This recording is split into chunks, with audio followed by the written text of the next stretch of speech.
So as you can see in the title of this video, that I will be talking about some things I wish I knew personally before starting nursing school. So if you're interested, stay tuned.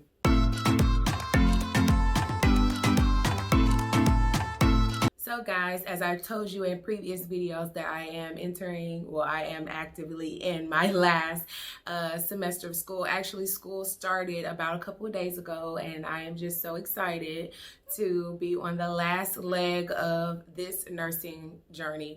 I just want to give you guys some things that I wish that I knew before starting nursing school. Being that I have been in nursing school for 3 semesters, in my 4th semester, about to graduate in May.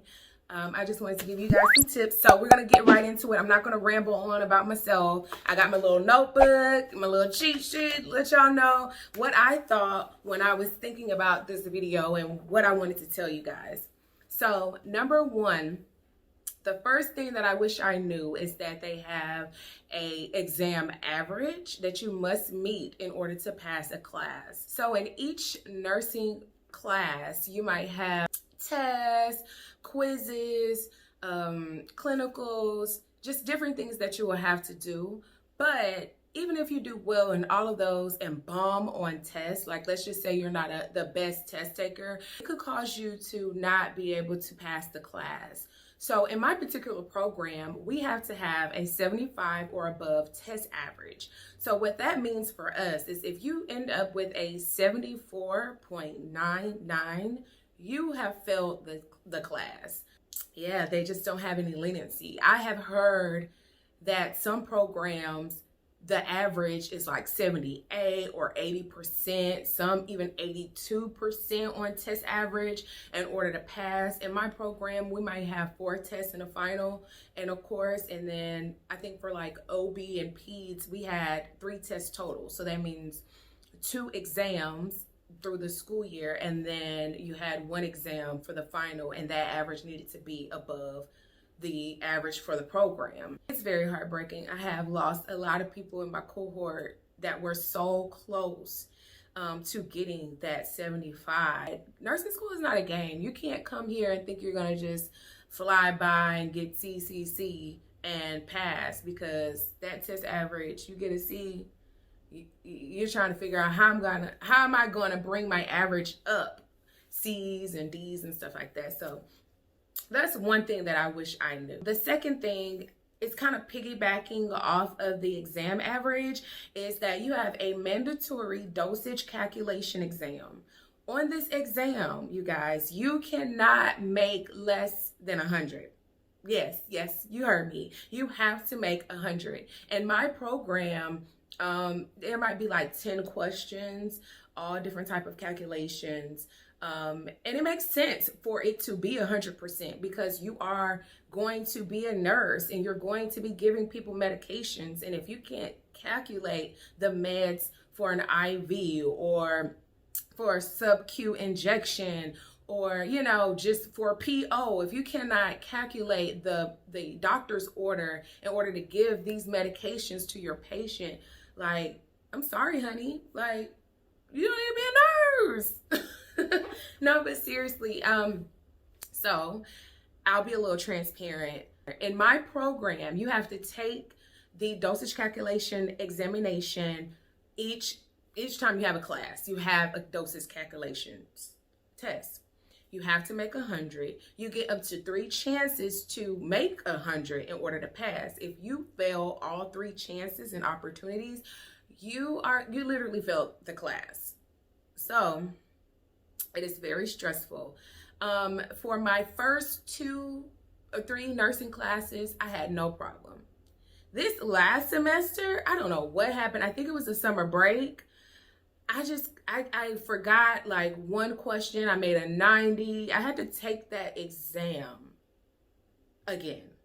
It was so heartbreaking because I knew that I made a simple mistake, but what it let me know is that I'm human, that this could happen. But, you know, to always double check, triple check your answers, go over calculations. It doesn't, even when you're in your nursing profession and you start doing these things every single day, it just helps to practice some things that you might not have done, or have another nurse or a classmate come beside you and check your work. Of course, you can't do that during the test, but those are just good practices when you become a nurse, ultimately. Third thing I wish I knew was time management and self-care. Those things are so important. I just think in general and in life, nursing school will show you that you don't know anything about time management. I struggle with time management. My first semester, I did well. My second semester, it was like, oh my gosh, it was just overwhelming. I was taking Med-Surg 1, and everybody hears about Med-Surg. It's so much information on an exam, and I just felt overwhelmed because time management, if you don't have your time management under control, you're more than likely not doing any self-care, and you're more than likely having a lot of anxiety because you don't have management of your time. And so they kind of like all interlock, I know, for me personally.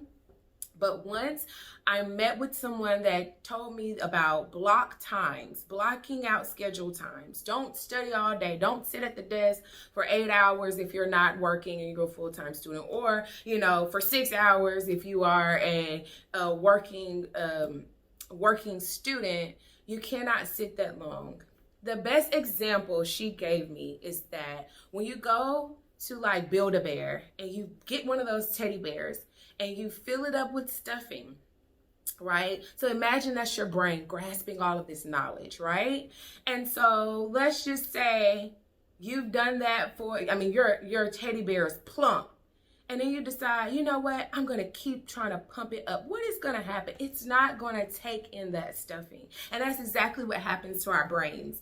We can only take in so much information. And so the best thing you can do is to get a schedule. Stick to that schedule. So when you study, maximize that time. No distractions, no phone calls, no, you know, whatever it takes for you to study. Get into an environment that simulates like a testing environment so that when you study, it is effective. So now when I study, I do 2-hour time blocks. So I might study for 50 minutes on a subject or whatever I'm studying on. I take a 10-minute break, go to the restroom, go breathe fresh air, come back to my desk, do another 50 minutes, and that's my time block of 2 hours of studying. And I feel refreshed because after that, I give myself a break. If I'm giving myself an hour break, a 2-hour break, it's really up to me. Watch a movie, take a walk, go to the gym, cook lunch, you know, talk to friends, catch up with family, you know, something that's gonna relieve my mind and allow my brain to digest all the information that I just studied and read. And I just felt like when I start doing that, my test scores jumped so much. I started making A's on exams just by giving myself a break. So time management is important. Self-care is important, and it's going to lower that anxiety. And I'm thankful for that piece of advice. So the next subject I want to talk about, a lot of people are weary of, but get a study partner. Oh my gosh. This was so helpful to me, especially now that we're in quarantine, COVID life, where a lot of universities and colleges are virtual. And so I got me a study partner. My first study partner, it didn't work well. And this is the advice. If you're going to get a study partner, bring something to the table. Don't think that, oh, I have a study partner, they're going to teach me, and this is just what it's going to, no, honey. No, honey. You need to come prepared so that you can build off of what you've learned. Me and my study partner, we go through what we think was important in our reading separately from each other. What you remember from the lecture. Oh my gosh, I don't remember her saying that, but you remembered it. So it kind of like, it's a sharing of knowledge, right? Then we do practice questions together. We go through the questions together. What's the rationale? Rationale is basically letting you know why this particular answer is correct and maybe why that particular answer is wrong. So it just really depends. And I will do a future video on all of the resources I use to be successful in nursing school. You don't want to miss that video, and it will be coming up sooner than later. Okay, told you guys I'm committed. So yes, back to the study partner. Yeah, so we just practice. I'm a flashcard girl. Find what works for you, because it's going to be beneficial, but a study partner is a must. You don't have to be a lot of people. It could literally just be you and one other person. I'm the type of person, personally, I can't do 5 and 6 and 7 and 8 of people. It's too much chatter. It's too many thoughts. I feel clouded. I don't feel like I'm absorbing information. I believe the max amount of people that I can study with is 2 other people. So a max of 3. That's just me personally, because I don't want chitter chatter. No. So I believe I'm on number 5. Okay, so my number 5 is focus on grasping the knowledge and not just getting the grades. Nursing is building blocks, right? You're going to end up having to take the NCLEX, which is the licensure exam. Well, if you are just focused on get the grade, get the grade, get the grade, get the grade, are you really absorbing the information? And if the answer is kinda or not, then that's a problem, because you don't want to have to extend your study period for the licensure exam because you didn't take studying and focusing on the knowledge seriously while in nursing school. Of course, nursing school is not like undergrad where you can just kind of skim through. I know the information and that's just it, and I forget and I can move on. No, this is a career. This is, I'm going to be taking care of someone's grandmother, someone's mother, someone's sister, someone's aunt. So I just want to encourage you guys to really focus on knowing the knowledge. My next thing is, it might be something differently called at your school, but it's called remediation. Go to remediation. So when you take an exam, and let's just say you do well or you do bad, you want to make sure that you go and meet with your professor so they can talk and explain concepts to you, because all nursing is concepts. So once you figure out, okay, I missed points on this exam because I'm not critically thinking, then that way you can build your critically thinking out, you know, in your study sessions, so that you can see the improvement on your next exam. Remediations I love because you get to know the professor. You get to, sometimes they might even give you hints on how to prepare better for their exams, do more practice questions they may suggest, or you're not understanding the meat of this content. Maybe you need to go to tutorial lab, or, you know, what can we do? What, you know, how can I explain this better so that you can retain better? Teachers love for you to meet with them. This also helps build a rapport with them, because in the future you might need recommendation letters. You never know what your relationship or your connection with that person could open up for you as far as career-wise. I've heard people get jobs because they've spoken with their teachers. And these are things that you should just put into practice even before nursing school. But put your best foot forward in communicating with those that can help you in the future. And then the big honcho at the end. One thing I wish I knew was nursing school is expensive outside of paying tuition. That is a big one. Actually, I wish I would have put that first, because I hope you guys are still here. If you're still here, that is the gem. Nursing school is expensive when it comes down to your books, when it comes down to programs that you have to buy, when it comes down to immunizations, when it comes down to portals you have to pay for in order for your information to be uploaded for hospitals. It costs a lot. Resources to, you know, study. My school loves to use ATI. ATI each semester is like $200. So if you're doing 4 semesters, that's $800 that you have to account for. And that's not including all the other things that I mentioned. Stack your coins. Make sure that you're prepared, because nursing school is not playing. I hope that these are some things for what you should know before going to nursing school.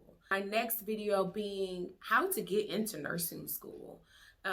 Because it's different ways that you can go about that, and I will share some resources that I used in order to do that. So stay tuned for the next video. Make sure you like, subscribe, hit the notification bell so that you don't miss a video in this series. If you have any questions, follow me on Instagram. I am HeyCoy TV.